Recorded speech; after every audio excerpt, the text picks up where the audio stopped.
1885 की उस ऐतिहासिक घटना का विश्लेषण करने वाले हैं जिसने पूरे भारतीय उपमहाद्वीप की दिशा बदल कर रख दी, भारतीय राष्ट्रीय कांग्रेस की स्थापना। ये कोई साधारण इतिहास का पन्ना नहीं है, बल्कि एक ऐसा मास्टर प्लान है, और वो 20 मूल उद्देश्य हैं जिन्होंने हमारी आज़ादी की नींव रखी। तो चलिए बिना किसी देरी के सीधे गहराई में उतरते हैं। आज के हमारे इस एक्सप्लेनर का रोड मैप बिल्कुल साफ है। हम 1885 की ज़मीनी हकीकत से शुरुआत करेंगे, फिर देखेंगे कि यह राष्ट्रीय मंच कैसे बना, उसके बाद इसके सामाजिक और एकीकरण के लक्ष्यों, राजनीतिक और आर्थिक मांगों, और अंत में कांग्रेस की उस विशाल विरासत पर बात करेंगे। तो सबसे पहले बात करते हैं संदर्भ की। आखिर 1885 की असल वास्तविकता क्या थी? जरा सोचिए, उस दौर में भारत पूरी तरह से बटा हुआ था। फिर अचानक एक एकीकृत आवाज की जरूरत क्यों महसूस हुई? दरअसल माहौल घोर दमन का था। पढ़े लिखे भारतीयों की हताशा चरम पर थी, क्योंकि ब्रिटिश सरकार उनकी समस्याओं को पूरी तरह अनसुना कर रही थी। प्रशासन में अधिकार मिलना तो दूर की बात थी। इस बड़े खालीपन को भरने के लिए किसी एक मजबूत आवाज का होना बहुत जरूरी हो गया था। हालात कितने विरोधाभासी थे, इसे समझना बहुत आसान है। एक तरफ ब्रिटिश हुकूमत अपनी मशहूर फूट डालो और राज करो की नीति अपना रही थी, यानी धर्म, भाषा और समाज के नाम पर लोगों को बांटना। वहीं दूसरी तरफ एक ऐसी सख्त जरूरत पनप रही थी जो इन सभी बिखरे हुए लोगों को एक मंच पर ला सके और हुकूमत के सामने उनकी शिकायतें मजबूती से रख सके। और यहीं से जन्म होता है एक राष्ट्रीय मंच का। वो ऐतिहासिक दिन था 28 दिसंबर 1885, और जगह थी बम्बई का गोकुलदास तेजपाल संस्कृत कॉलेज। अब यह एक बड़ी दिलचस्प बात है। इस मंच की नींव किसी और ने नहीं, बल्कि एक रिटायर्ड ब्रिटिश अधिकारी A.O. ह्यूम ने रखी थी। व्योमेश चंद्र बनर्जी इसके पहले अध्यक्ष बने, और इसी के साथ सत्ता और जनता के बीच बातचीत का एक नया और ठोस रास्ता खुल गया। अब बात करते हैं उनके एकीकरण और सामाजिक लक्ष्यों की। असल में संस्थापकों के सामने कुल 20 उद्देश्य थे, लेकिन जो सबसे विशाल और शुरुआती चुनौती थी वो थी समाज के गहरे विभाजनों को मिटाना।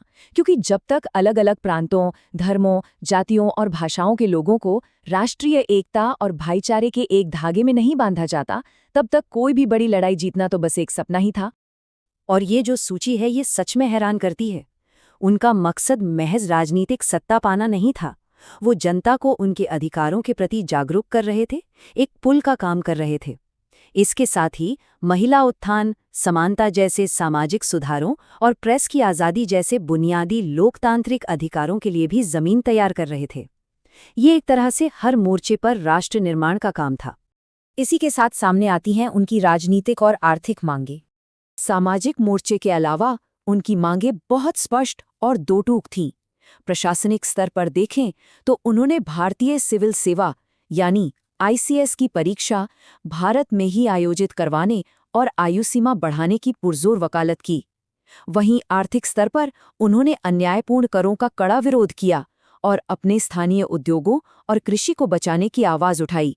ये सीधे तौर पर ब्रिटिश आर्थिक नीतियों पर प्रहार था।